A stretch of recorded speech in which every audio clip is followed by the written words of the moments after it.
ewiase na hokwa yekwa yebai wotamfo bisa yen huhumu yade kwankro bi da wo so wafo a woni won sisuo nyina ye agyaw adwuma wafo nyina ye sika no nko ye bia na ye basa sika wodi wura wadwadie mu nye kuma enso ni nyina hye wope huhumu bambo wope se wugina wusika na wadwadie ana wo se huhumu ha ben emu wani ngu sa ha mu bia so na efridie fre ene na ye bisasa ne fakwa bia so ne he ye chechire ade so aso wodifo nti yemfa ni nyina nkoda wodifo patafo a woda zenith of the heavens gathering ano odifo yi awurade de ne saka no pa enti se ba huhumu nsam dia we ye rampim asiedu ono na pata huhumu ntokwa bia enti ne ye fre no patafo osofo na wodifo a wopa huhumu nwosra ade aye awurade adwuma ye odifo patafo akira kwai na obeye hia ye nam fre 0540770896 ana 0206566150 odifo patafo pa kunchira na sibra na kwai wawura pasachia wobodomja kanchire brechire hunade sa wansan antrebu na fakabonsu jampantudu mirikisi pantampram katachie basa yirifiado yewomu awurade difo we yo patafo ampa o adwuma.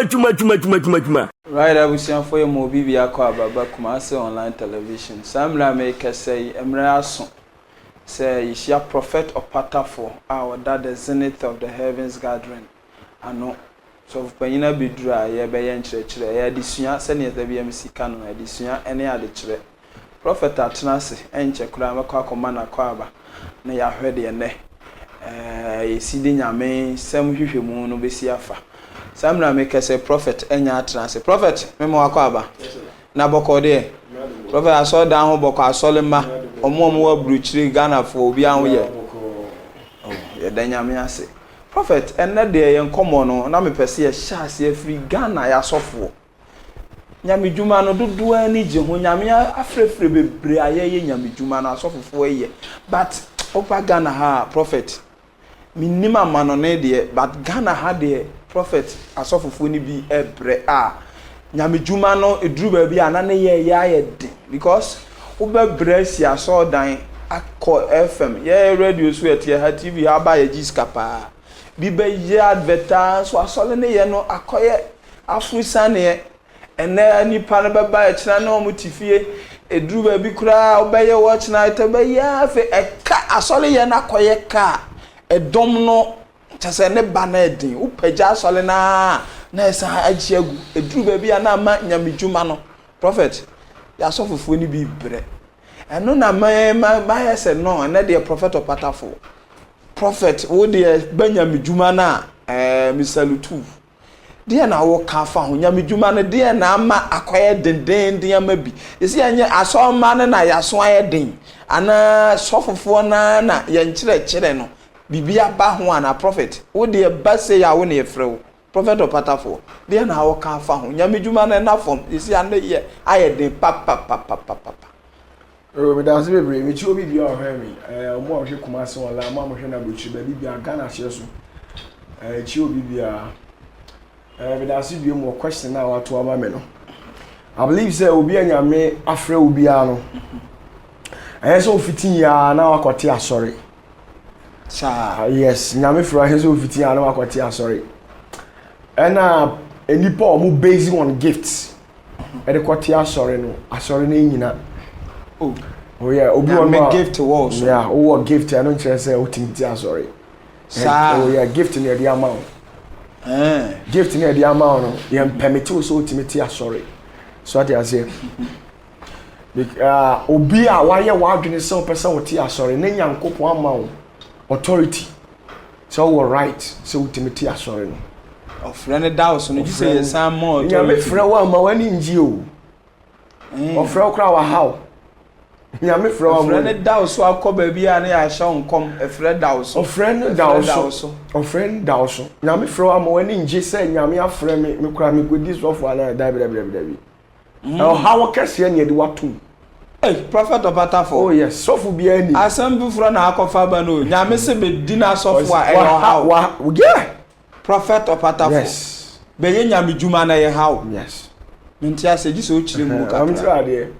nyame frewo ama utrim nya de se nyame afro ntu be nyame djuma just like that one also who calling also who starting point nyame frɛ Abraham ɔfa ne firi ni papa nkyɛn de ne kɔ bi asase so nti frɛ no nyame afrɛ no ahefa na ɔde kɔ start frɛ hina yɛ starting point yes I will da atwea na na akɔda wura ma adom ba so no most at times no what you people term it as a gift and a gift so nyame frɛ wo ɔde ne ho nkonkon tumi dua mu wotena wo nsa to me boni will be more manifestations take place definitely wotena wo nsa obi so na tipaye bi ni yare nkakra bi wo so a it me break it at once because nyame afrɛ what does it but ya frɛ wo a onye elected ye you ye wona ya from ne wo mo a ye yi wo mo na hu wo mo a ye yi wo mo da soronko kyerɛ wo mo a ya from de bebrebe o mo ye de bebrebe gyina park so man tamu bi titi school dem de bebrebe ye de sa ba na nkosi aga mentia say prophet nkosi aga say nyame ne many are called but few are chosen what you say nyame yi wo a ye was special niema bi wo ha wo de ma what you say it is say unim bo ne afrɛ me sɛ mo me bo justify ya frɛ me bo a ba yenyen you si ye you are more special day treatment ba mo bo justify na utiri wo ho no mo aye normal nti frɛ ne da so no nche so ya frɛ no kre bra be ka nwanhwɛfo no so ana aka ho bi ana honhom abetena mu o tena wo sɛ na nipa atigu o tena wo sɛ na sei o tena wo sɛ na nsankyene asi ɛno mpɛmite wo sɛ ti asɔre. Oh, okay. Oh, power and no man mandates set ya sorry. Now, obi onyankopon ebema to me, obema kwan, obema to me krata set ya sorry no. No are you ready say your force evil spirit bi wa omo principalities. Why you cry so unu be facing life. So your fro say your fro na ye elect say you are. Ti ya sorry a. Your four evil spirit bi wa omo principalities. We are higher in that society and a country corner find ourselves no now almost are up to 13th rank almost 4 but 4 be no far 4 be almost are up to 13th rank what you say I'll be battle each side to the 13th level yes otia sorry unya tia sorry nko ade a why you ready say obe fight this 4 demons we the moment aba kase ma sorry no obe fight wo mo what you say now realize the first demon was territorial commander you can say territorial commander you fa ba bi to say askwa your territorial commander wo hwe ha say no na was yes ye were evil spirit on the hwe sabro no so yes and this sabro no na wo sa commander ne hwe so no so wo hwe the attitude and character of people living around that vicinity now life social life and spiritual life is being affected by such territorial commander bra no sulu ban ye nyina no controlled and are being affected by sa territorial commander na wo hwe area ho no etu kwati asoro baabi obekọ no boys ni ye ma pefo some ruffian attitude bi mpa sorry sa demon no ana evil spirit na owo ho no no control won dem gonna tell say it is a territorial commander no before so beti asoro na enipa beba mu no this of so ne koku na o capture no oh sa yes enti bo baby boys na wono omumpe asori omumpe Sundays bo wo motetete enuase to spa ne ade esu ni ban no wo mu no sunsun na tete wo mu nyina mu no sa territorial commander no de open no yo baby abokwa kwati asori spirit wo hono say ade me de me mpa asori wa ha boys no omo bo so ma dane sebi akronfo bo se asori so ni abu asori ni ni abehwia instrument egu ho ye hwia ye na asori ni jati akofo mpanfo ma asori bibisa sa territorial commander na wo hono mo no one yes ne life ebi won mo ye ma pefo eni sa nyama ne omo num nsa etuturasem omo pentokwa hey the entire omo life yes anyina no omo ye being controlled by that territorial demon na wo area hono one show omo so nti wonte so be fighting until so be breaking nipa hura asori ni yes it is all fighting. It is a squad who me breaking hanum demon now capture the twifa no so a ono no wati into know the report na command regional commander no nti now no onso obi wa wote askwa na asori na gidin wa askwa bo obi tie subontin a onimu no what the person trying to say eti before so obi wote asubontin ebe hu no age se soli bi se wa askwa no yes e wa askwa no age se territorial commander no a o hwe the vicinity of Kumasi vicinity ni na wetimi break no so wetimi yes wo area na wo mu no na wetimi no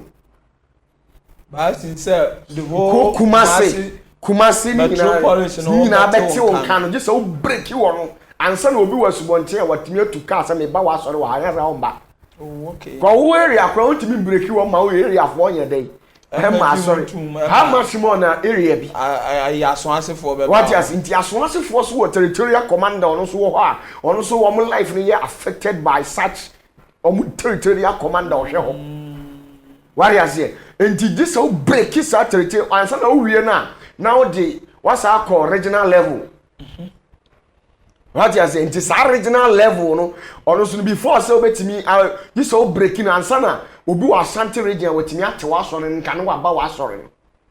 yes obi wo baabi te se ha na obi so wo baabi te se Mampon uza enye possible say obi te Mampon be ba so wa spa agi se ukura power obetimi aka the whole Ashanti region territorial commander na o hwa Ashanti region nyina so no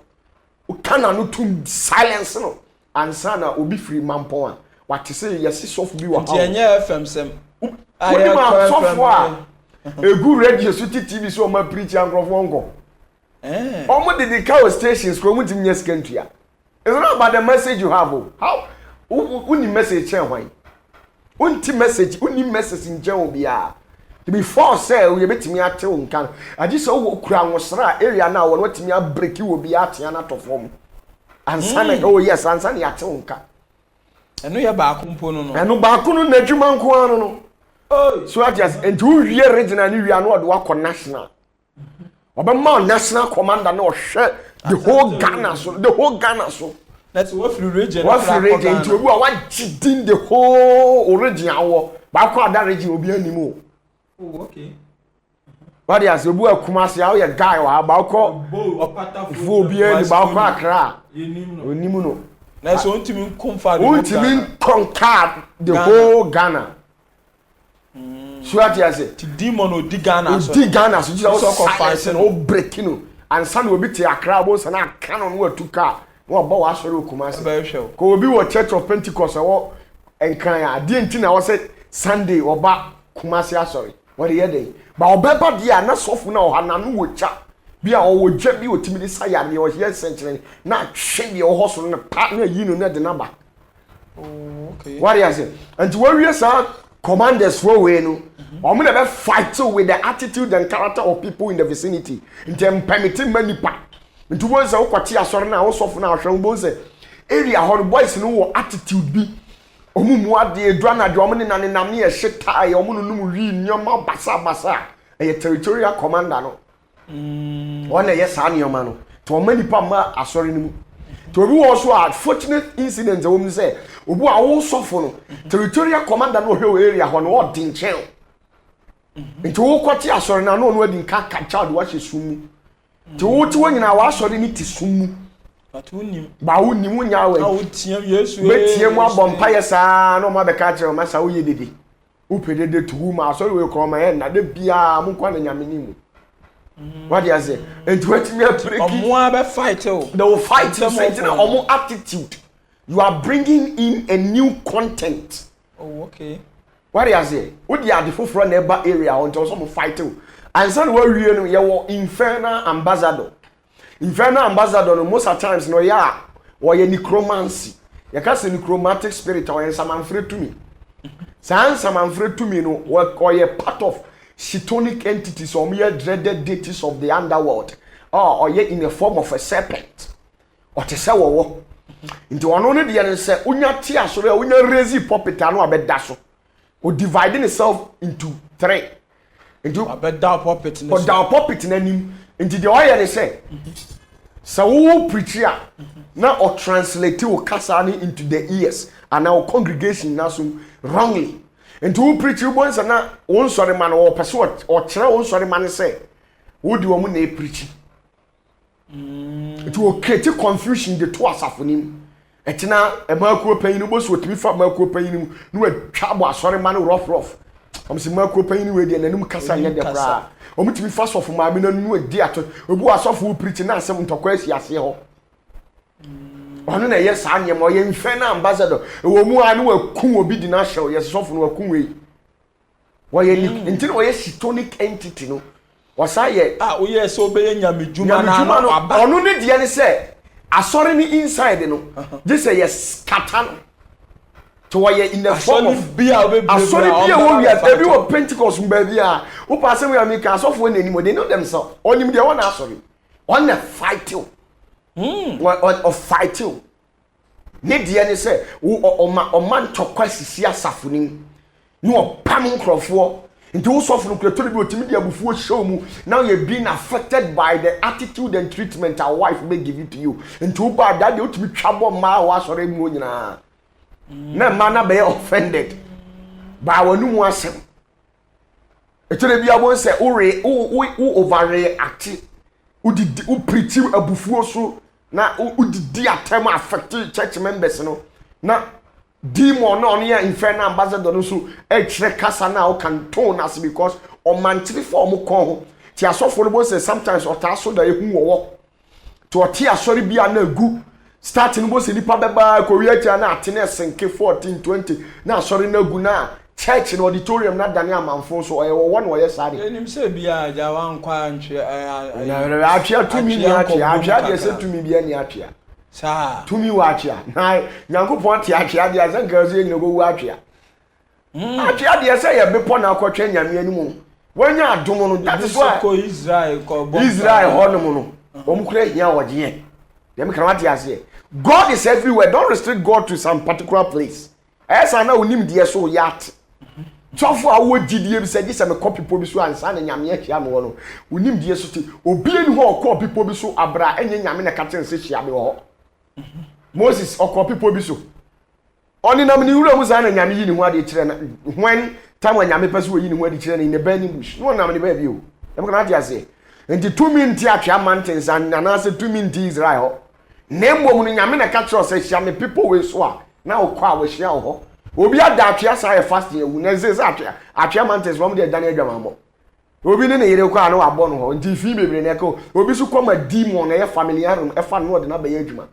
To me, I don't believe in those things. If you have a concept of going to that place to fast and wait in the presence of God, fine. But I say, "Oh, see me kwa ko pe 2 minutes the audience na baby." Today, one year no wasolo. One adwuma wa ye no no ne de say, "Onke kan empanyimfo ni timmom, nsori ma ni timmom." Na ntokwa basa bo nse we timi mi kura sofo we ntimi nkwa sori we sese no agu asori no. Ntu be ti asori 1000 times. Utimi break isa infernal ambassador no we wo tumi no wo area ho na one operate between the death and the living to de bia no what wo sofo no wasam efira asase su ko asam ade ko report to ma chthonic entities nti waso oden a bo hu na waso de ba bia wo shiw unexpectedly no mo dia be fight wo dian kana so na so ba we ntimi anya ya we ready ebe we out we gini di ye na wa kunye we ye no mo na mo gini di we oni hu sa spirit no opeso we use that channel they fight you na enkofu be disbelieve you na fe o church no ministry ne sink what you say enti sa infernal ambassador na dwuma wo dia no on de o da pop asori bia bi wo area bia oh yes until so be breaking on until so be breaking untimi increase in numbers. What you say? Ansa na wi a obeba e kan say duke no ono ne responsibility ni say ono sa kronan kasa oti e hono no ono ne de ne say obedi nkan yisikani ba ko de amaw ne skani na ba asare no no create confusion to ne skani ni temtifro wono unti ne nkan bi no breaki no de adane curse de achechero nti wasare ne skafo mam odi kan mouse kan obaba sofu bi ohwem bi anim obedi kan keskani ba ko atikọ de aba asori ni mo obebo anya me aso wa no wa create confusion ato ni skani ni ntem no wa pam sa duke no won hwe area na wo ho ni nyina skafo so oh okay skani bi owo area bia no duke na hwe de so Oye Kristo ni kura. Oye konfu oye malam o ska duke ne hwene so. Oye Kristo oye hwan o duke ne hwene so. This are duke no za demon no ti area ho no mo. When make sure say skafo ma wa sori ni. Because skafo ba o ministry mu e be successful. Say ye hia bibia ma shi so beto. Nti o maskani. Nti o maskafo ma wa sori. Na ye bie mama. Yes, na wa hihye ye was spiritual space bia wa de hihye skafo no. Je skafo na e we area ho ni mu sa o ye sofo. We dey o ye sofo we me. Aha, o hu sa o kra. Die nti na wa say we wasting the time. O hwe ni millions of dollars e gu banga dey nti was wasting the time e ba ho. Tom ma wa soro almost the time kra ma soro no. What you say? Na do kunu na. Only responsibility no. Oh, okay. What you say? Nti obo se wa soro no nko an ye nko an ti bre financially. Ti asoro nde bia wo mfutro mutimi mpagya. Ebi kura school dem wa. School dem wa tena school dem be 14 years, 15 years. Can you be any go be one more be yes, go be no $3-4 million still dan account we be wasting time be tena school dem dey nyame nko no. Also pe baby e kon be no be na school chance bu bo na no carry azem. Oh yes, into ono no what is our mental conceptions no. What is our misconceptions no dia tutu escafo na area ho no. Tutimi break ma o areas kani ba wa sori a. Wa cho area na o tene kura na bia onza ntimi mfa sabe adanko a miskani ntoto ahodu skani ho. What you say? I say me list ebi di da bi that is the fact. And ntimi mfa ho adanko a miskani ntoto Islegon and as a Trasaco. What you say? Very good. But so which me break one my host can any bar no bar on a limit to make my boy could do. Which means we here Trasaco and Islegon can any support. But they found that bank. Oh, them I mean found quite that level. Dabani and what you mean now? What you say? And which me breaking now? Which me breaking sir demon no area on my host scaff one about sorry. Now castle be breaking Asante region. And now Kumasi Metropolis. Si asori we di escafo sorry di escafo sorry. Who pay bibia omre sofo no living in a comfortable life. Na kon e was okun. You have to fight. Nyasa o fitin as be di sofo na obi ato range over the ache wanya papa. O say ko obi abedi sofo. Obi di sofo be 25 years in the members here 13. What are you talking about? It's everywhere. We are breaching no more we are sofo emi nyina. What is it escafo no omo obi amasori ni. Dada na na kura so no wa ti woni ni ntema ma ne ko. And to no ma sorry bim dey bia wo bre wa sorry no ba for dey akoso dey just 10,000 just 15,000 and so ntimi mfam push it to keyboard anasa to combo asa dey bia sorry ne stand still abresi keni bi full loaded eti baby nti wo ma di so break sa duke no nti wo wie ono escafo ba sorry ne mu no na aka say oni magis ne be fight magis no ne dey ne say one dey omo de ntokwa wo mu na e bia ba bia won yes wo ye dede ni abe close wo church kemi fo abesisa ni o ma na ba bia won no se bi won so asofofo ni bi dede enye dede awo yo chama sometimes every Monday kosi Sunday da bia ya mpai. Let me tell you something kremu sore uko ba bia oh ye de honso boss no ho wotiemu ahomati Allahu akbar wadampo ne ne namwaso. Why don't they go there and close that church? Tell me what you say. But I didn't know you close here, dear. Hey, a fight. Sometimes, no. Who could be man who find too physical? What do you say? But I will say, who break some certain evil entities via a fighting ministry, no. Spiritually, I guess I want to say. What do you say? And you are no mag is Indians. I am fighting boys who you did near be close to church and that.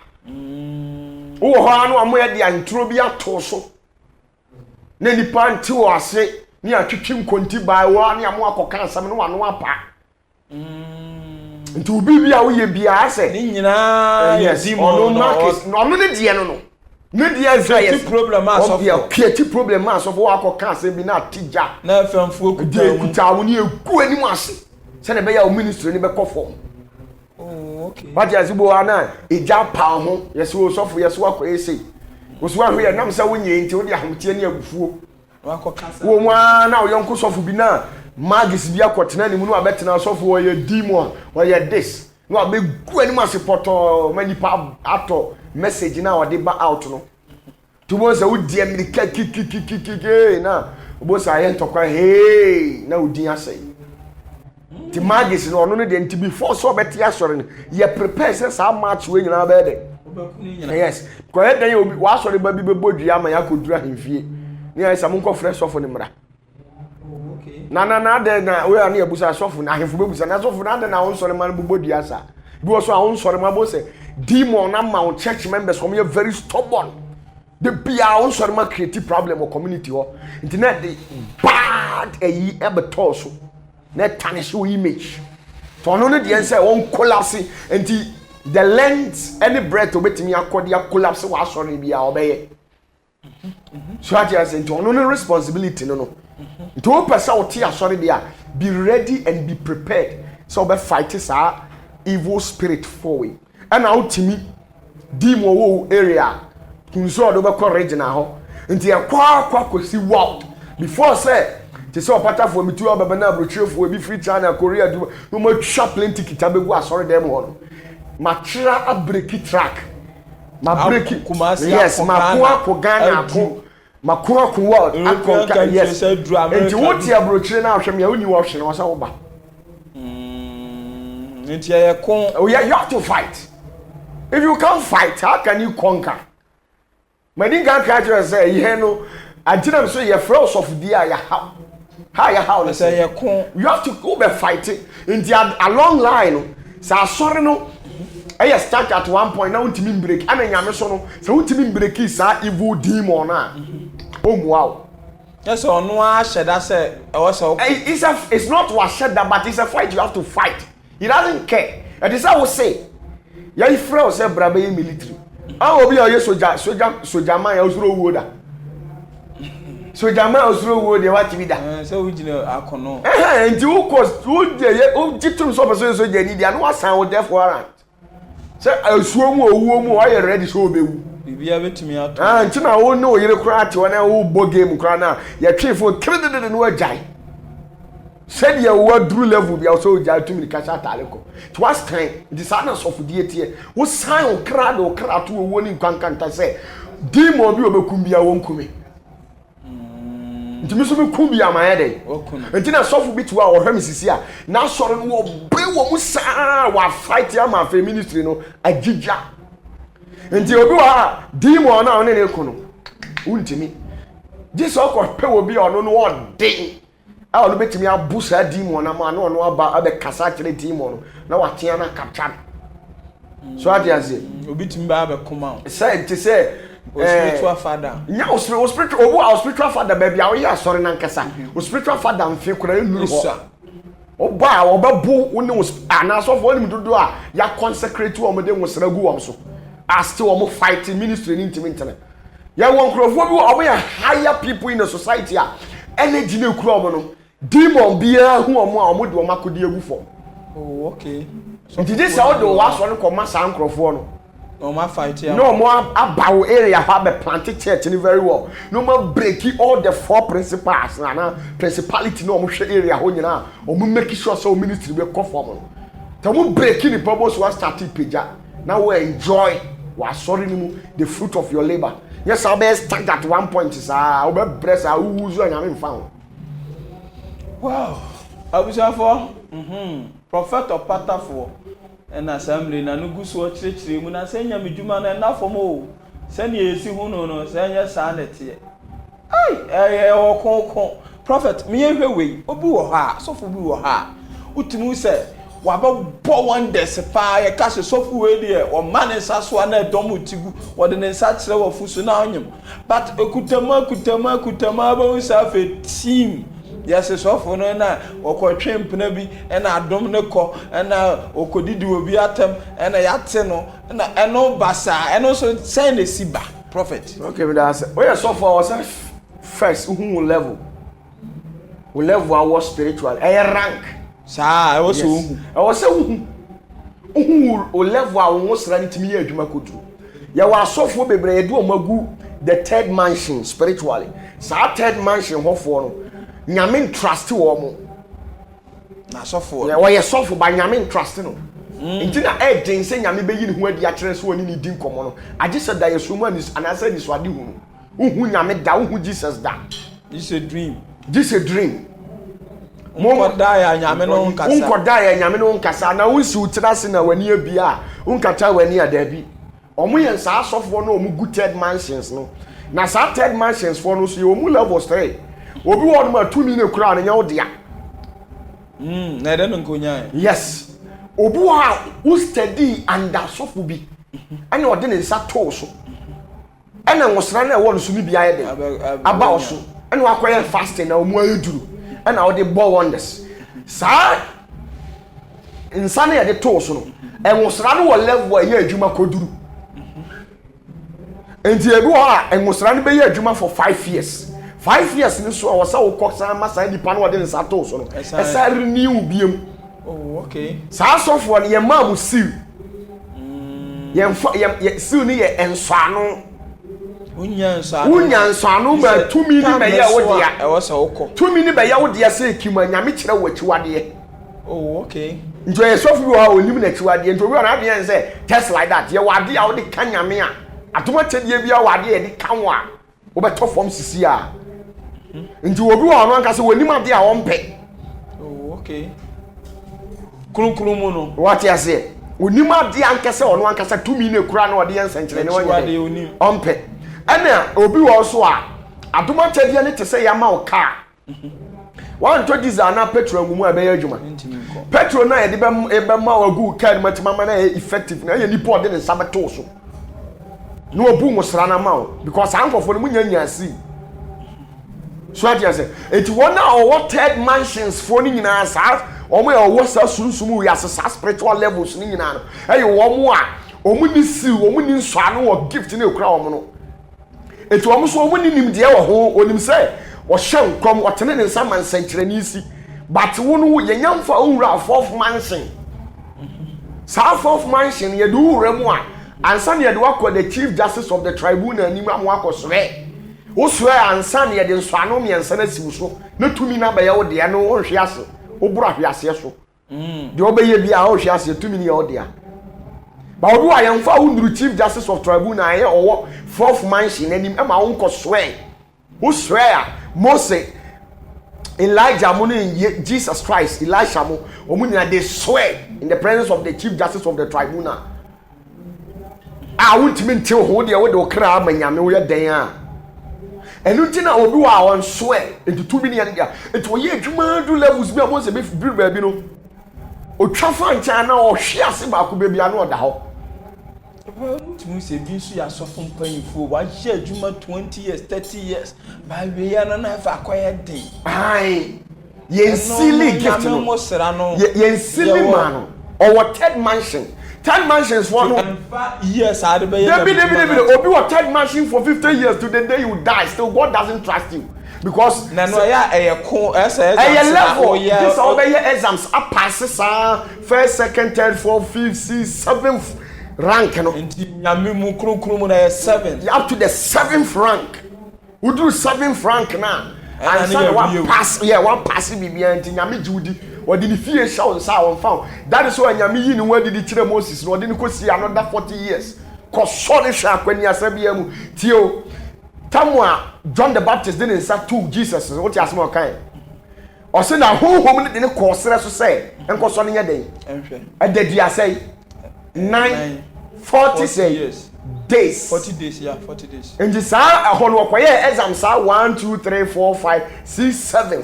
sa 7 franc no dura ahono ne nyankopon declare na no asem say and Jesus cry ye ni bi yeah onipa bie no a wan try sa exams miensa we a 7 year obema nyame ba bie na hiniam di a kire wo da ebi nsi da so wan trust you ukofo oba na yi asabesebe oba ogina kwan wo ya shawoni ukọ friend na akọfa no na wo de na kodem wo bie account nyina akere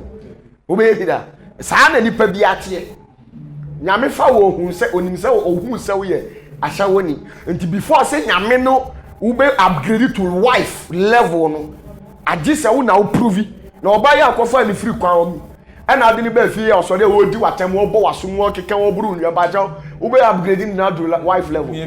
o yire na utimi ne tena se fa adwene bie wa heniem e de kire no na one day job bi de bie ya heniem sa na nyame te et wo ma what third mansions ni na ye wo mo nyame nyanji wo mu ndi Komu wi omo exams no. Obi won ma wo fifth level but free 1 up to 3 no kura nyame. Enye easy. Eno kura no nuru onye easy nti na asofo dodo na wo wi ase no over 90% omo de ye vision. Daye adisuade hunu. Eno de eti ho no otrene nsa. Nti sa third mansions one sa oba na oyete said ye na ye wura fourth mansions ni na ohun se wo kura wo ye pusufo because wo nyoma wo ye bia different. Nti wo mo ye do wura fourth mansions no nipa 1000 ma wugu ha oduro ohun frama na mu nyina ma sorry. Nti mo no mu duro no ma sa third mansion for na dwene ye se wo ye susu bone wo ye demon because eno na ya na man bom no third mansion for mo ye nkwala no mo nya nduro akiri no no adu gina baabi wo so wo mfiri nyame o se reso afram sa ankrofo nyina ye omo a omo hu nyame atene nka bo mo experience ni ye eti wonim se nyame nya we nyame nya no won bi so ka se me bom paya masika masisia wonim se wo ye konfo krofasa hindu wo ye we sa ankrofo nyina ye apprentice nyame nya nchi wo muntu wo mie na yiniemu emfa nkyere wo mo se ye bie wa hiniemu kyere wo mo se obetimi abompa ye instant sisia masika beto abraham re enu bi na urade ka kyere Yesu Kristo ka kyere Peter wasem nkoto me di gold bi a fish bi enu pat or specify particular fish mo nche no mu chi na mu bie na num gold wo mu nyi on that miracle that is it enti sa ankrofo ni nyina ye wo mo a omo na ni suade hunu gise nyame ne kasa dayem ene omo di atetete nsori ni nyina enti sa wo tena na bia wa sori ne ko bo sa wo gift no all of a sudden no asenke a na wan dwane anko fourth mansion fo no hono mo a no wan san revive wa obetofom nti na nsofo bebere be atofom wo so tofom a wo fere kane na ugina na so na ese ugina na so bi so what yes enti no de na be wa twa fankyen akope kofi bi di ahya asore na se na wa sa ye na nipa na ba mo nti ubo so na omo nyame bi o mani adu akiri no o master take because symbol na ye nyame symbol no afiri wo so nti na me se nyame onye den onji wuni ko ateni time bia obetimi ahwe ase bas ye do rough of mansion ho na oni nyame ko san aware nkrata no wo ba ya na yere automatically nje ho no untimi fourth mansion unru fifth ni that intina fourth ye ni fifth or fourth mansion oh okay now can say o see 7 there be eno year exam sa wo be ye 7 okay but fourth mansion for no ye wo mo a ye do be ko chief justice of tribunal edi wa fa wo wonanum ye wo sumsum wo kase bi wo ha o ye powerful a o meka ne ho asem later this o ko fa nanum si no what trust exams ne sa 7 nti wo no buru Lucifer so uwie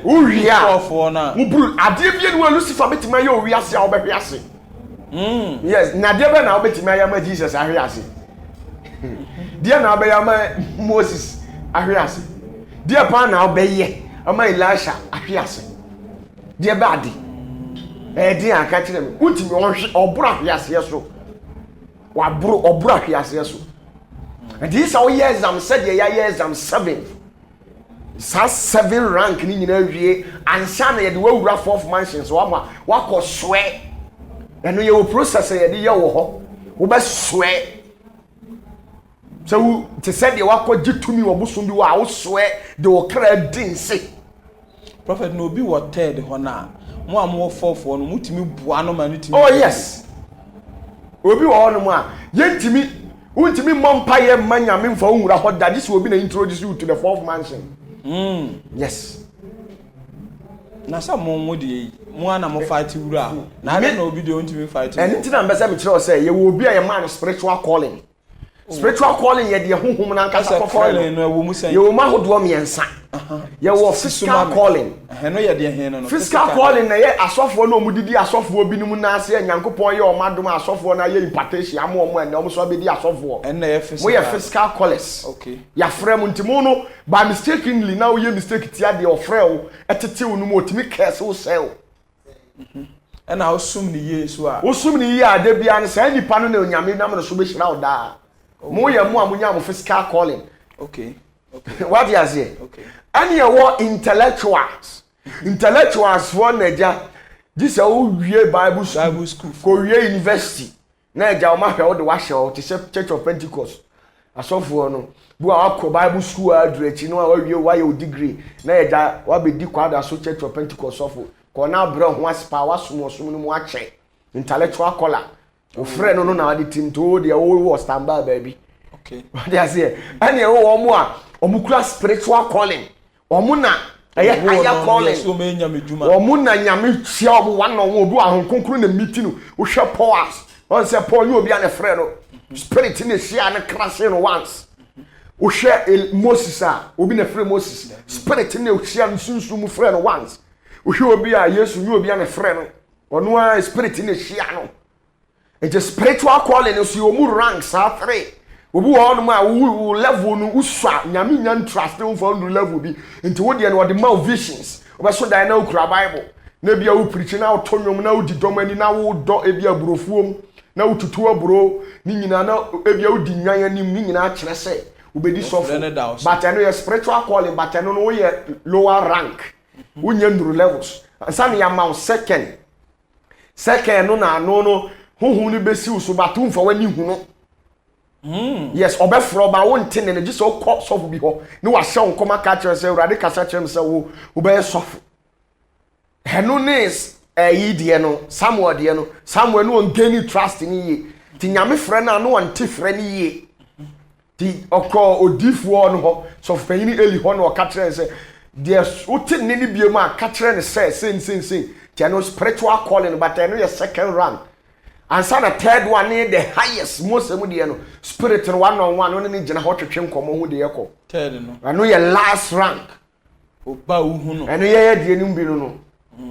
last rank two hu one on one nya afa na obesi utrase ye ni sunsun wiase bia ma wani bie ye de always bia na spirit no we nim mi hu ni tese de wo hu no ni ba obi wa no ne de de gise na ni bie ono ya odifo Samuel de ni bi this when you be was rank no to be ba no when you be anadwo na urade aka ne ho hinchasem de akere no o sini tirase anse no ho ade ba ya de ende ye bro sa rank no so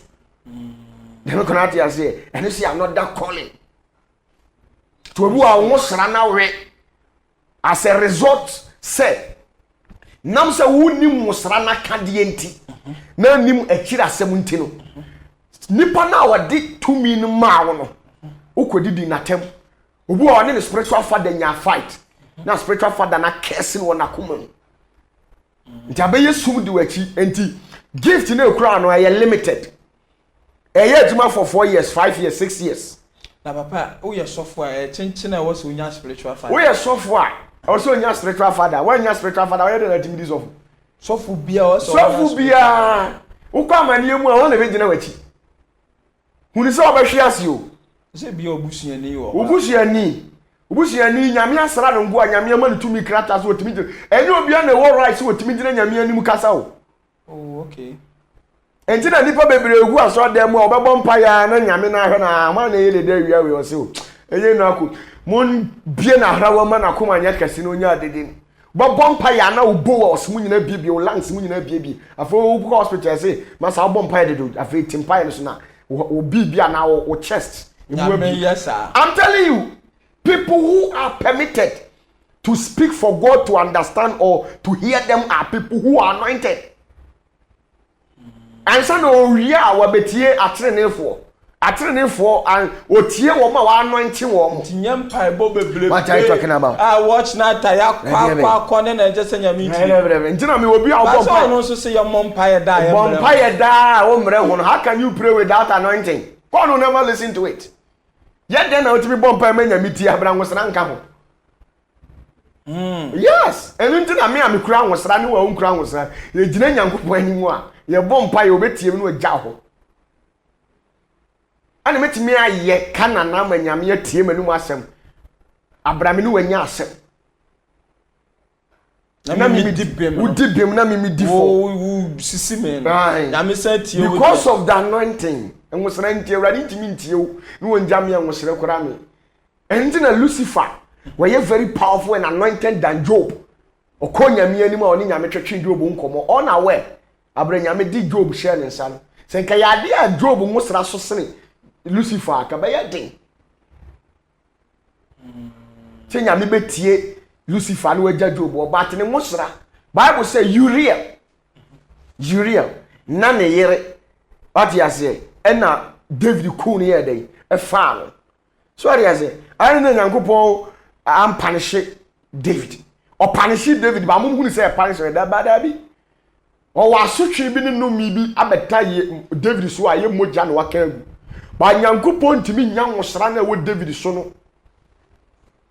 enkotie ye kan say Uriah what you say I was at say Yesu tiase a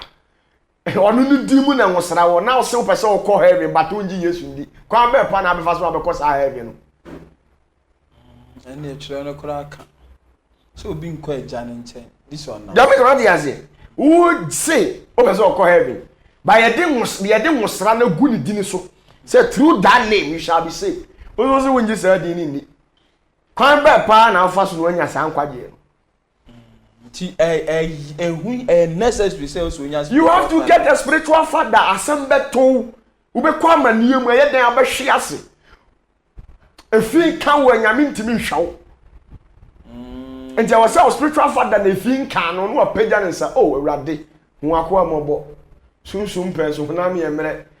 awurade hwe odin o de waka mate o de nya wo kran ka ko me kunu no ra now spiritual father intercede for you. Now this spiritual father eduma na we no anya spiritual why na be do you eduma through level bia na fia kan bi aja okotwa keys ba ko bi wa yi adakodwom na fia be kan wa no tons you bro skoto kura nko ba bia eno nyame wasting time so obetiu what I say for prophet opatafo ana o church say no ma hu na nya yize unya bete kura prophet ya wie asofu for the face ya me di akira ha memre no ebesa me enjoy won so pa sam na agika no mani ji ho papa na ma mimisa we on case obi pese wodo ya ne spiritual father akonya da ho ana wanya bebra wi ya biem oh ekwa da ho but uni pa na oba no so prepare wa adwene sesen oh yeah you can't work with somebody that you don't know nidi na abesa oni mbe na mabra oni mi what I say before say Jesus make the necessary step akọ John the Baptist one now so for bebre wo kuro ni mo manyini change John the Baptist mo di so for achai but before say Jesus ko no hunu nipa kura oye dey oh yeah sanity nti obi person no na ma hunu nipa ban ya me ya ansa na waba okay so what you say me dem abie makwa ato me wo sans bebrebe wo wiase me wo archbishops bebrebe wo ya me ma to person oba fine no problem but wona dinkan ma wa adwene ne nye set what you say because wo ba me nchen a ye higher in the society your levels no the realms na ye wo no nye normal flesh honam na mo de mo de daye ne ma bompa ma HIV AC corne sa ne ma no da bi ti obi ba utimi eja no ma ehia ya no akofi say we ana ne daye ni ma na ngomse so be so hu ade ngomse de so be so hu ade no me mompa ye ma oh chairman de tama no odifo ni nam no asem to o kan ade asem o se awurade ma branch hu ade no hu nkrofo e wo ya just like that wo tumi a wo bi obi ani ne nya ade bi a din o se mi bie wani na me de wo fa sunsun kwan so amo abebo miracle said ye me ye oh and they cheap oh simple as and they simple cry prophet and your impartation me impartation ma wa 2 million your dia ukodi nsemu na be set free unsa anything as aso for no ma ko Bible school no enya se bia me pa chese ko Bible school enyo as a prophet and as a man of God you need to pass through education so at yes na unyansa no wa dwene wo mu ebie and the Bible school is perfect but sankrofo na omu wi are consecrate with horn but yet still they can't see omu a palace omu timi performing wonder signs no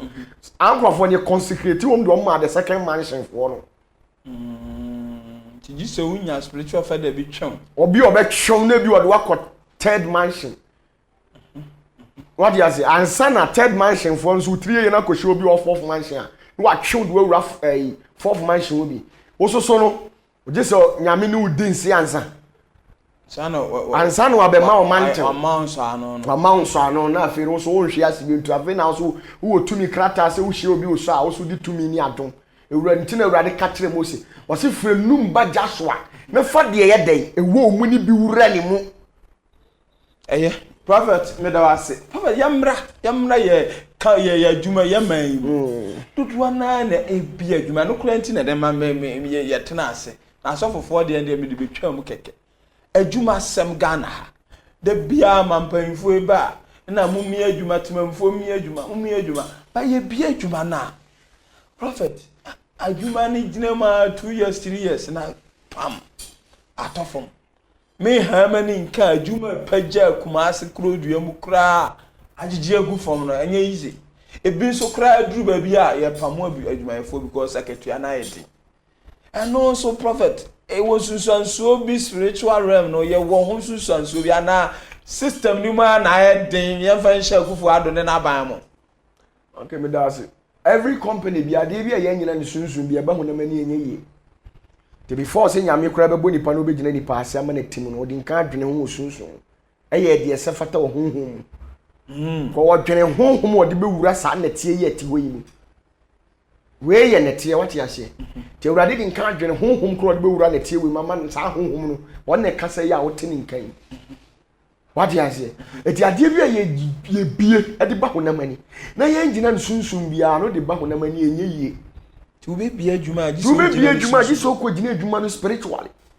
samom yes o gina adwuma no spiritually adwuma bia o che ko so ya na adwuma kese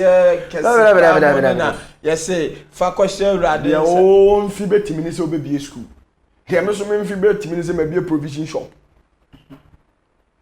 o de en yes o buni se ya adwuma me bo a na mba jo me de en adwuma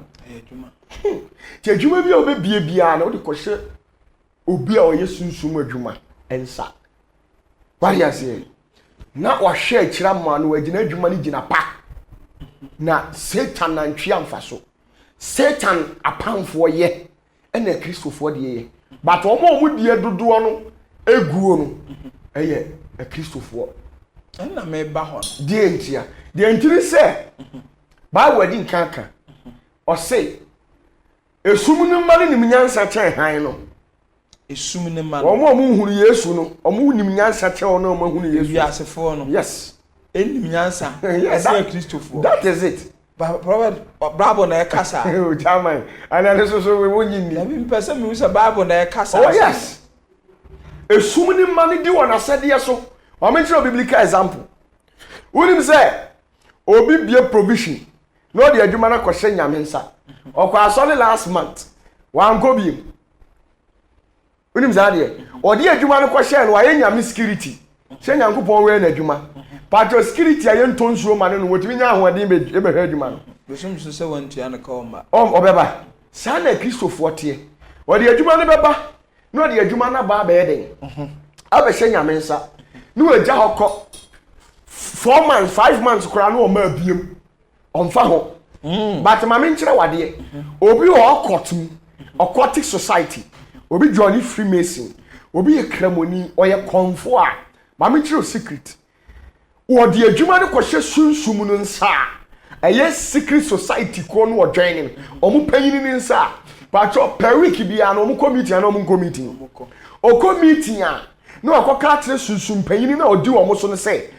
bia chairman ana bia muchaka me pachew adwuma ne sise de esenke kura o na muchaka ka che se de enti esenke no abrantie bi friends so patafo deligu sika bi su no de beto ade na ode atu konko enti na ehye enti de aka no fa ema maako 10 na fa hanky paper omu nsuo ne fa breme na mfanya ade ma obedi so anase woni so enti de bia no sa sum ni ma no omu pay attention to the things of the spirit muchaka ka asem a oye dey otie wodi so o pay dey respect o pay ni price ba cha oye dey yentimi nkoburu adwaman emfa mpipa nsuo bi ne de akwa bibi ko nyame mpesa afi no ene yeti nyame na ase ne de ade na kohwe nyame difo ne sa odifo ne bompa e man no okọ enti be na wotwe mienu 2-3 months no enioma ekoso pa ye to ade ye to ade officer de na sinke no ate ho onko kwa go back onye hwe ensa nko spiritual father kro no ho no ade mpa bompa tenke so no ankase betimi na gu ene wunu se adwuma bi a obibie bia wo ho challenge wo bia bi ti say travel and tour wo ho challenge ho challenge ne say unya Ghana ambassador to ABI UK. What do you say? So you Ghana ambassador to UK krana, you have only the right to give visa and as a permit people who had the intention of going to UK me boa. Obi kwa America bet man visa. Sanity. It will restrictions or sector to operate. Sanity we need authority say obi obeba on chain bi obetime grant the visa so obeko obetu kwan no. Who ko bo it or run 50 day 50. And to me, I'm busy Gabriel Ajim Bell 6,000 Ghana, 15,000 Ghana, 30,000 Ghana. And I also didn't be call me boy. And one for my uncle. And I la. Because while calling you failing me, yeah, it's what this camera assurance or the Beko. Nippon over there. Or do Beko baby. One to me, I did this Capana or legal lawyers or made now defending police for a bedra. One to me or do Beko spiritual. Yes, you more anti-mo abede. Nti wo do cost spiritual want to me nku all right. But delay, to me really delay. Also one from ampa. Before I say a demon can override on you, just a waffle. What from was say, what from what did nipa bear 30, 50, 60 sika. I know I'm more much I want to me uncle. Omni will be a delay there. Fancy what being pa because now you susu caterpillar anti me but wingy bed. The best say tomorrow say we didn't egu. Egu nti china bi no kura me be visa de otenche ti bi ka chere we mo ya zanko ene normal nti se obi ama me pa cho aso travel to lemu sanete nti sa na obi a wa bi filling station wo hwan sunsun ban ina hwa ne nsa wo honom sa na me ma bi another filling station to me dele na me ya dija tum na hye na filling stations ne sese no yes a man for na work it ya work o me dele na ja tum na hye shia na me de na e wo kwan so no nya ho ne bebu petrol ana diesel na me bi gina me na so na wo de na asenke obi o wa bie school na wa bie no wo na me ada school am wo ho no area ho no ma dele o na nkora start yale na o mu wuwu na abem edidim boni ya betu school no so na yi o mo na me de ni gina me na so na wo ba sa na te ha na sharing sa what do you say obi wo do mo a o ton ade wo provision shop secret aquatic man be anas obi o journey secret society bi o area ho timi gauge won so is successful what you say na wa daily agusika so no de abeto ade o di frɛ osika na jatom na osika na start sinke problem to so obi to ade akura na obi timi to so obi timi cranium man ska bonia be friend sika but we ni meeting bi akọ because na no na so for bomb pie man so for bomb pie man so be 3 months ni wa hyenyame bobi wan fa ma wa bunu kwase a timi gina Pentecost I saw them catch Ram ko China kwa isu ameba Ram ma be $10,000 o free China kwa so buy no man successful o buy no from faso na o so calculate ya $10,000 per we nyam faso but all this is can be ko nyame ho o fa nko no wati aso nyame akeso na odwuma na gu but senka o so mu chaka nko $10,000 ne be ko yin chaka o na mu chaka increase no de bi asanti sumu mani ni nyansa nto mu bie nyuma obi odwani Buddhism, Hinduism, Zoroastrianism, Shintoism.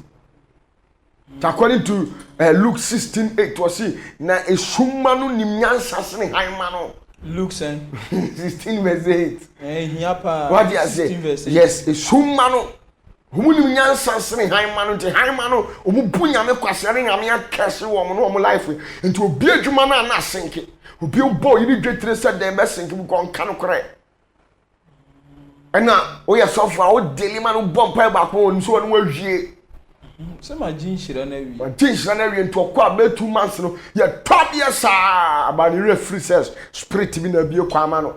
what was our mfa bo ade ma na wa we ya adwuma we government work na 2 months na ba into ya ka dia na fa to aduane di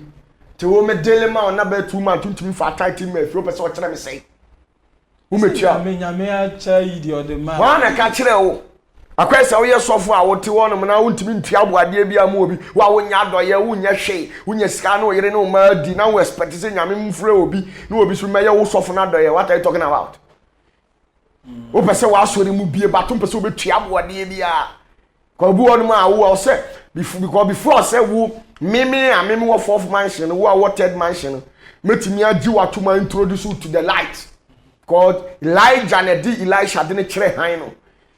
Moses na di Joshua kyerɛ han no John the Baptist ne pagya Yesu before so ben just oye madoye utumi finance buga metena me na se me ka kyerɛ so for ye impartation mami bene me na ma bene wa ma wo just like that abrawo mami bibi mami no because bu adi me fasting ba ya na me de wa hye on ma shakara baba na de ko wa hu bi da na akọkọfo okra ko anyi ufunu miensa. I see. Oh, okay. The company SNK Yesu mano. Omo lifestyle no omo mtua they don't want to pay price. Who pump pay man na source o new ni twaka. Be 1 week ni o man e koso. But obi o join secret society no 1 week na ni o ma koso na ni o ma na turn na okro back week no obekọ himfa. Obekọ meeting. To okọ na ni o ma nye yi a. No aka kire sunsun panyin no bia mu twaka mesra o. Say ni o ma nkọ yi. Chaka said, I just open about for 3 no da. Obekọ kompe. No more no. Oh yes. Ebu oso Chaka said, the iron just all the nipa mienu ba. Okay, na dwuma no so. Ene e fa wo ba ko e. Osemate. Na bi a hwe kuma so la yi manager na na si wo no. Da bi si wo na di gina ho ntia hwe general manager no. Akra de ye nyesa ye gina mi di. Ade ade na ye di na twi. Enti ya suma general manager okoba bi na ka party no wawu ya bi na nyame mu kura no kura papa wo de jawe no nyame mu no me traw de ekoso afode a so bi wa kura David me traw de ekoso o wiase de ekoso what is it to bi wa ntina mu media houses wo wi abo presenter kese bi no wawu hye wo to no wa ntina se esa adwuma oh ya de na ye link ye de na be chapter a friend chapter. Oh yes, God even churches no imagine to me dear no. Say so through a price paying on we sorry man na be the pia etuabo ade. Oh yes. But bia no abekwa there's nothing free oh. Bibia here free. Uko nyame wo betuabo ade. Before nyame kura be di watum gram. Nyame de na afford the bono. Afford the bono. Ti won pe nti de nyame nim ko ano. De ade nyame pa ya afford the bono di ni na asem a waka so. Asan die no nya free obi. Na mpe open muchaka instructions. Muchaka de obepa bodan for trainer de abawo. Prophet, yenhwe o de ye Matthias ye. A prophet of Patafo. Yenhwe obi so ho a wo ye nyumtuni. Oba hetia prophet. Abon first abon second abon be kakra na fe. Aye Sunday service nyum na okuta microphone e preto. Na no so e wo susan so be spiritual. So be o to nyum bia no te se wo ye sofo. What dey say? Asofo die ni omu miensa. Ye wo de wo ye oje ho adwuma. Ane ye wo de wo ye okra ho adwuma. Ane ye wo pedi o pe fame. So fidie no ye wo pe fame. Obi o pe fame no na wanye okra na oje ho adwuma. Tumi se wagidi pa wo wiase nyina bo ntimi nya nsenkyerani bia. Ni dia na ni preaching no sa normal business preaching ne inspirational preaching ono dia no free. Ye de na fa ho to okasa wo se ni panim ntini di nechi. Ane wo wo ye okra ho oje ho adwuma oje refo no ne sa oje fo no ye oje fo akura 1 and 2 4 1 fo no na obi de bia by forces so mo ye senkyerani wo ma so dem ojiefo no hey ne odofo onyankopon ewurade ama me nkwara 15,000 week we na me chebeje ode na no krokrom wo ho sa krokrom wo ho na muchaka nkrofo no so ho omo de na omo ye oje omo de omo ni okra bia ni twaka de bia oje ace na be ba afode na de na mba ya na sunsumi na kotre bi ta me dam de wo ye ne petrol na oteto ya na mba mu se nya me otu odofo wo de ewurade a so bra na bia na kotre otale hoyi ahu omo dance ye no sa akura 1 for no mase no omo de omo ye no ye wo omo no nyame na ase da pie omo do obakose sa sector for no sa nkofo ni na akura 1 for no omo wu a ana yare bo omo masori ni na no onyame soma bofo panyin ma kemode poma bo asori no agu no sa nkofo no omo wu ya na asori na o yare kra na ministry begu en sustain nyame hia sa asori omo efri nyame obi wa ni die efri obi wa ni die efri nyame o yare kakra bi obegu asore nyame enwesi ni time obegu asore akura omo de bia by force also oye bibi so who say ya o say miracle so yes enchema o so wa bia mo no kro yi ni free wa sana bon samamba from omo de no they are into miracle business onim preaching onim hwe de bia mo san sore nyina mbogu nyina ba kokra no be sustain opa wonye sika billions last minute obesere top form ana obe conform obi an wesi time opa kaka onwani ensofofo obi amemu bodin o mo begigidin o Ghana mo nsori nyina akura one omo nyina sem omo wudi onwu ye otewo so ade edu obedi kura de ma no uduru be bi ototo nsase de sisi nso da na ayete se amanfo so no ya de poma ne be kan we no me poma wo soro pom pese wa soro ne be ko abi a de be ko akura tu fo no ye omo ye ogira ogia won adwuma no wo de ne se obi yare HIV esa obobo mpaya ma no but ni nyina o kanyame asem ko na oboa no na atete nsori te se makio mu be ye o yare o mbo mpaya ma na onya yare sa no mo boa ma no omo de omu o mo nsori no enwu ye trem ko ade ase ansa na omo ayi okra won adwuma no de omo de no ya na din dodo sometimes no untimi dabi omo no aya untimi nti asore oti asore kra obre first we bit say Jesus obaye okra won adwuma wona o make sure sunsumu no nyame ye o say o ma o power bi a o mo ekọ hell ni nyina o direct wo mo push wo mo de wo mo kọ han no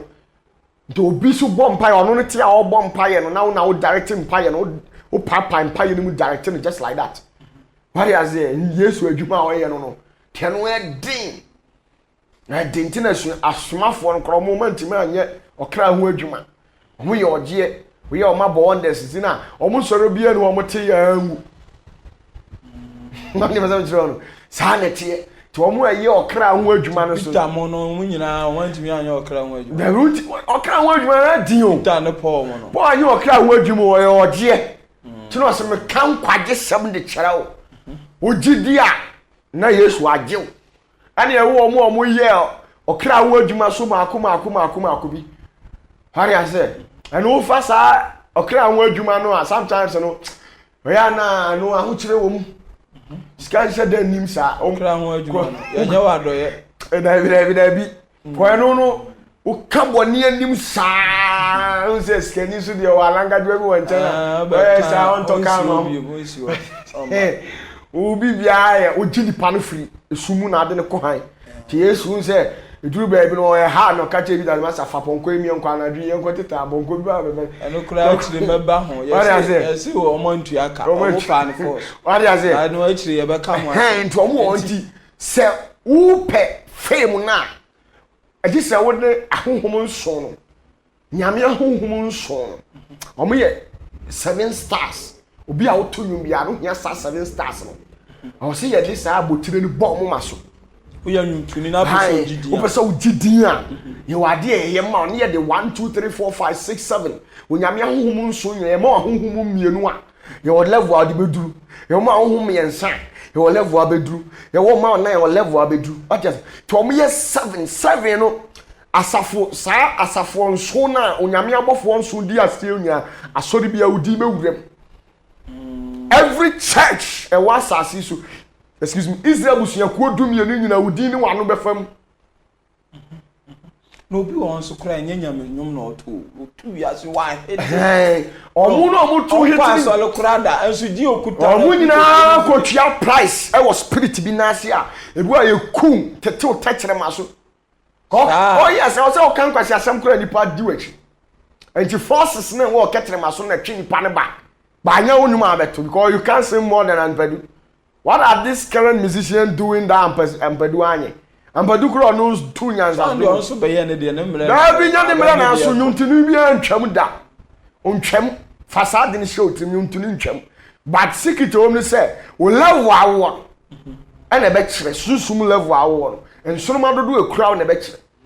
Obi ti America kro bi on ti Ampadu di. Onimu no. What I say? Ba ye hwe current musicians yo nwo ya o ma gidi afam kwa goduru America kwa oduru ade a still dia e bo omodin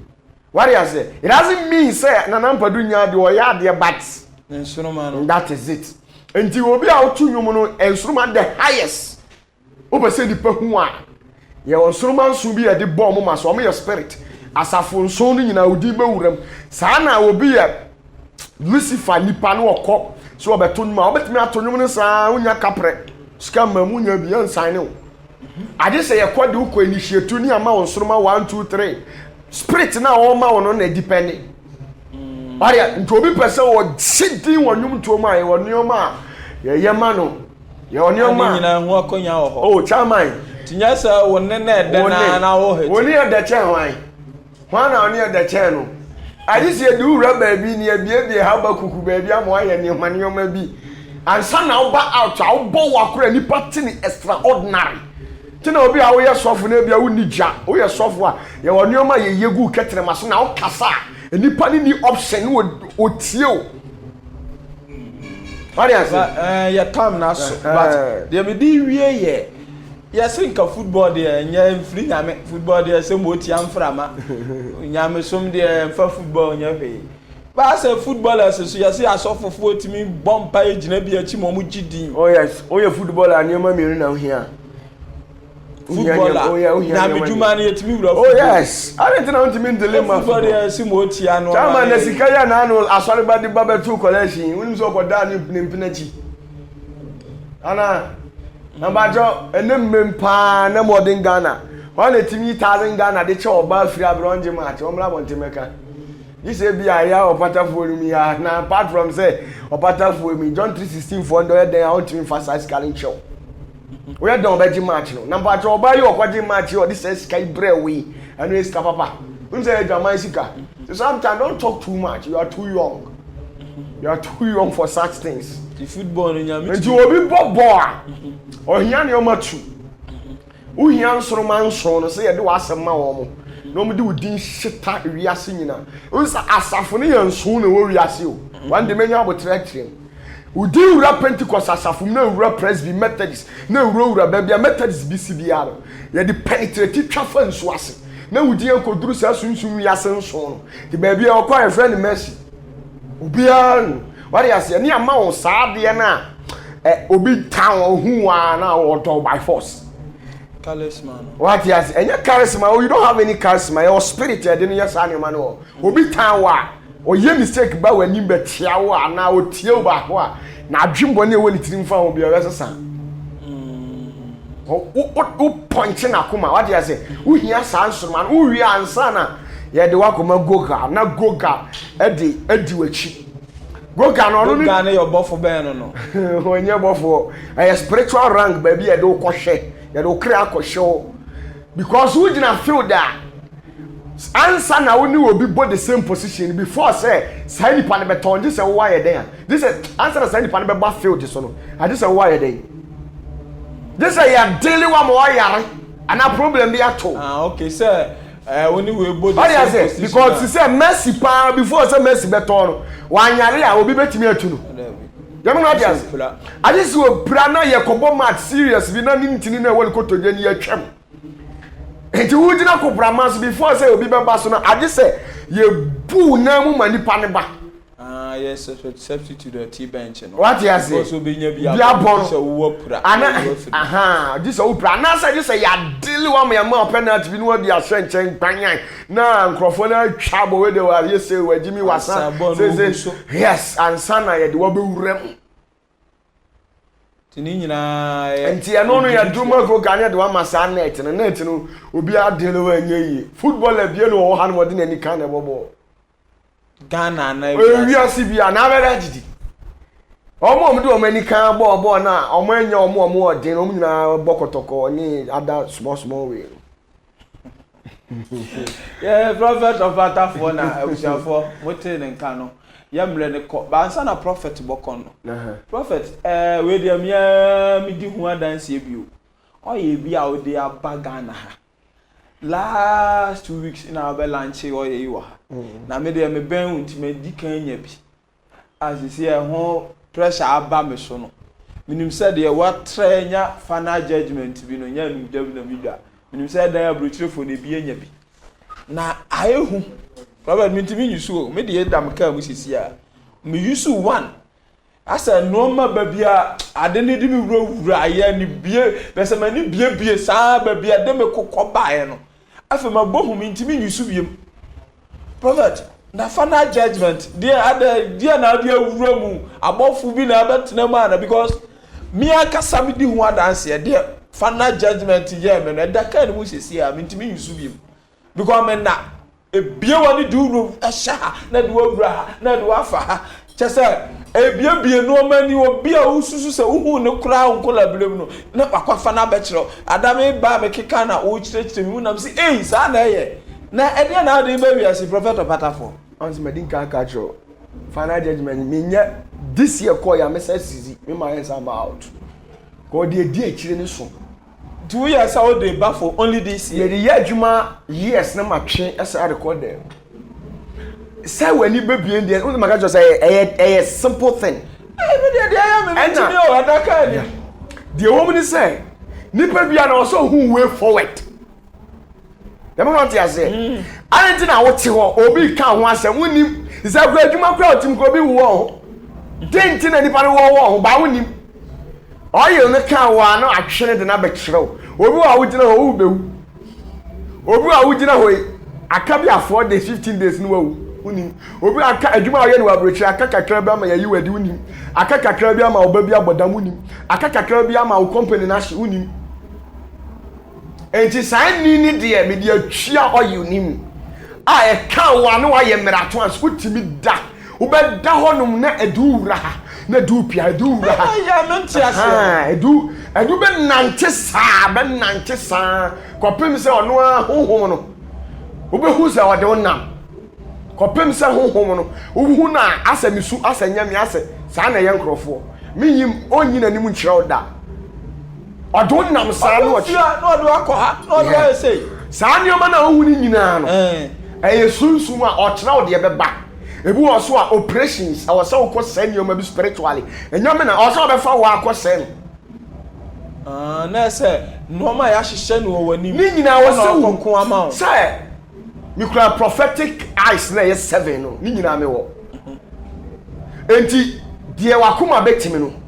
me de ni nyina wo mu saa awura mu akoma ko 7 ye obi wa ka wa na waso na bie na wo tenne ene obi wo so a on say wo hwɛ woman ya me born the voice di kyerɛ wo ya oso wo yisu wie no ayɛ mre nto da konya nim sa do wo yan say emframa bi fa ho no at once emframa ne fa at once na wo say sunsun bi abegina ne so na sunsun de ne nsa fa ne yafunu ba ontimi hu nanim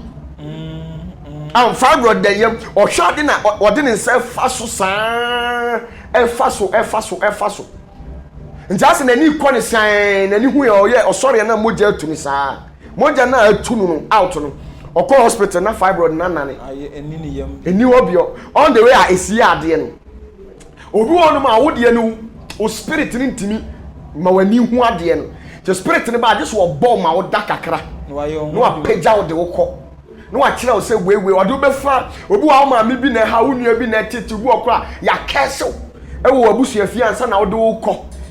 nti oso pagya wo a wo tia brocha no wo de wo bewura bi a breman asukuma enkwantwema ba bi na wo firi wo de wo bewura wo abusu afia wo beduro na ma mi bi ti hɔ a bi obɔ deja oye bibi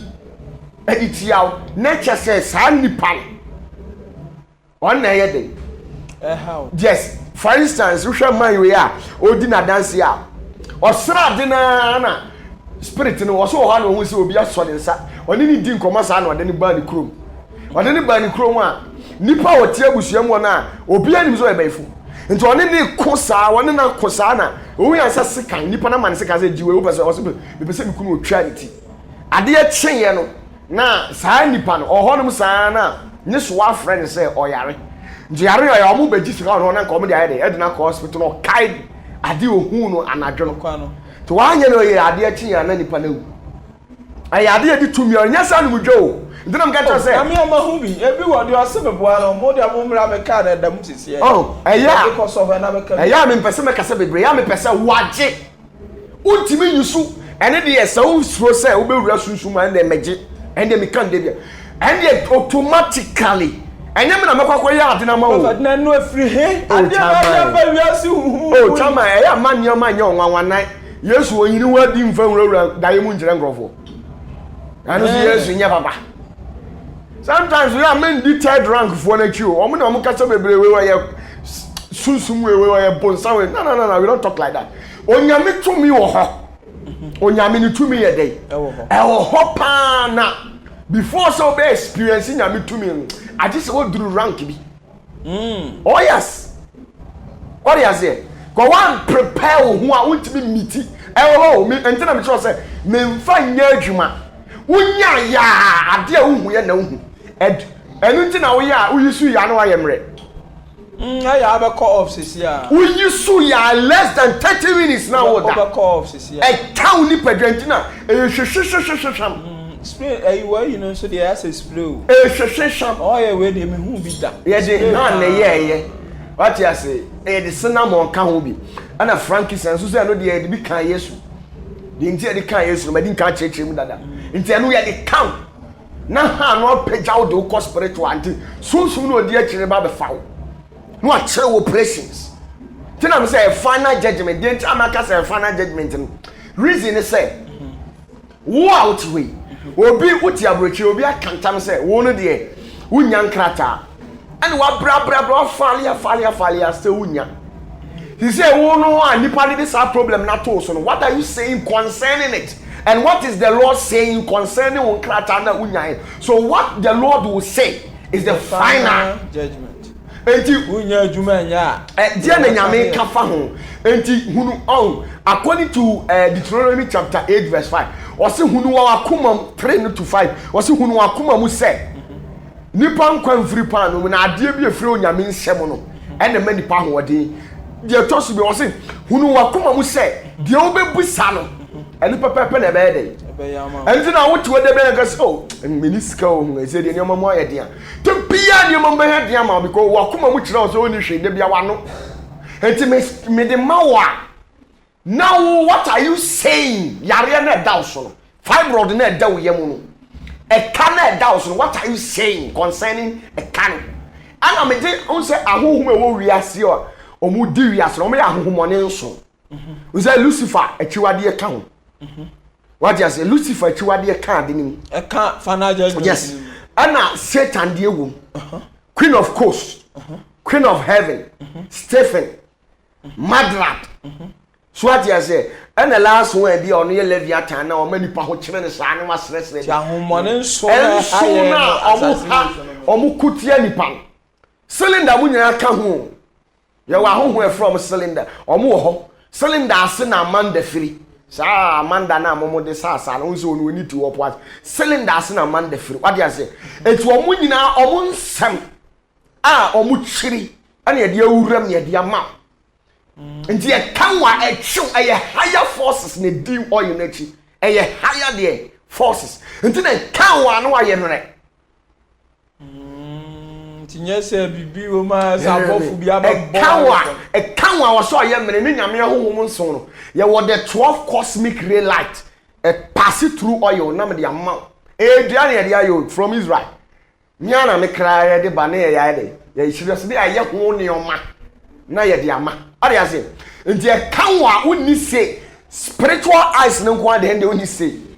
Robert na obi pe bia e bia ready oh ebi o pe bia o fra me a number na da o screen ani a o fra me a o sabetimi aka bi sa yes na o say apart from this year no we be suspend next year me suspend because o say na bi na o kan you esa ni pa no say akure de o yi Lucifer free ba e tra de che ya o am fra na me say my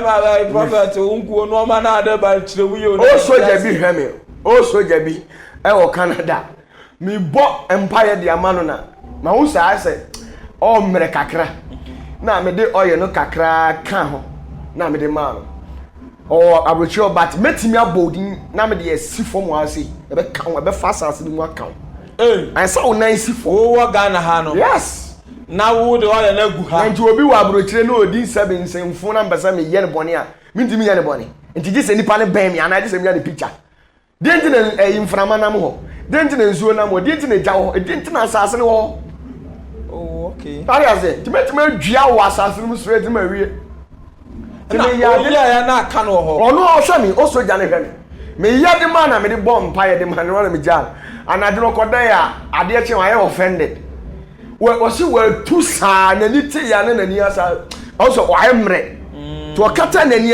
bi we see we tu na wiem no owura wonam so an say kan normal no tu a e ya ade bi na epam ba no ne de enye sa obie na ni say na ti a oka na ni a o na hwom na de na sa pie wa ne nam sante o frɛ me sɔfo me pa chɔ manya ba yi o na se ade o soja o hwɛ me sisi o soja me so o hwɛ me o se na adwen se wanya ba yi na se o kra sha enti tore bia o se me do ura links sorry I say enti sani o mani nti obi abodua obi besu oku obi agi wukunu ya obi di wani obi adwuma obi abi adwuma oh sika wodi ye adwuma no obi adili egu sika so de abetu sika ma hye o da se to here tini bana no asam na black magic na wa casting into your life and what are you saying? That is the final say of Christ. Then Jesus Christ will come found. What are you saying? And you all you need be a yeshira so now one kasa ya kire wo nioma afaye nti na ya na wo kra wura sunsun nti obi a wase me nso da o boa wo ntimi nsan kan we asem e bi sit da right abusia for prophet opatafo now the final judgment ehon sem etudwa no final judgment dey abusia unya bi a mesro ma honya ha na pebi sifie wo de opekra fa show bag on ba bia be ko bia fa ko na dansidie no wa na ba ya ba media ba ko so afa ko fu ku pebi mesro na nipa o sale asimi su bebrebe no du akra jebo ebu pebi na masum nyome abrabo no nyame nko an menya enti the American na say final judgment uni bia pebi mesro prophet ye wie som no dey na di twato the person catch we bia say me do bia say mo abroach I believe say mo dom me so me dom ai open final judgment me just speaking of the numbers showing on your screen and then call me and I believe that nyame betime use me na or the ma bless your life or your software your life here obi wa ko Bible school you consecrate to but still when ni intimi mie o was a third rank one obi wa just say ye impact ma and I just say obi nya abotre no ye another consecration nya ma bi kwa de ato but din kan hu nipa on ne be de na ansa na waba yes of 15 ya na waba da bi da and as be assess one ansa na so se fata so say ye de say maw ansa na ye de amaw me chi obi bia problem bi ni amane bi da so awo de send me message or WhatsApp na ye ni ko fa number ni nyina anasa number be de ye adwuma no 020 omo be tie radio sunti 020 65 66 150 020 65 66 150 and I said Jisa Larry 0540 770 896 0540 770 896 0540 770 896 maybe bia will be a michi obi bia but more than a phone number never come in komo na believe say nyame be sure baby bia will be a right abusan for ha na yedi dwumade no besi cause wa mo afide ni na Kumasi online television abrochire for dodo na efe ye chia mu na me yesem ibodi na ade besa mfanche ye da obi bia ase mo abae ewiase na hokwa ye bai wotamfo bisa yen huhu yade kwankro bi da wo so wafo a woni won si so nyina ye yejaw adwuma a wafo nyina ye nya sika no nko ye bia na ye basa sika wodi wura wadwadie mu nye kuma enso ni nyina hye wo pe huhu mu bambo wo pe se wo gina wo sika na wadwadie ana wo se huhu mu ha ben emu wani ngu sa ha yi mu bia so na efridie fre ene na ye bisa se ne fakwa bia so ne he ye chechire ade so aso wodifo nti yemfa ni nyina nkoda wodifo patafo a woda zenith of the heavens gathering ano odifo yi awurade de ne saka no pa enti se ba huhumu nsam dia oya yurampim asiedu ono na pata huhumu ntokwa bia enti ne yefre no patafo osofo ana wodifo a wo pa huhumu nwosra ade aye awurade adwuma yo odifo patafo akira kwai na obeye hia ye nam fre 0540 770896 ana 0206 5661 050 odifuo patafo paaku nkyira nasi bra na kuei wawura pasachia wo bodomja kan kyire brachire hunade sa wansan antwerebu na afaka bonsu jampantudu mirikisi pantampram katachie basa yiri fiado yewo mu awurade difo wo yo patafo ampa o adwuma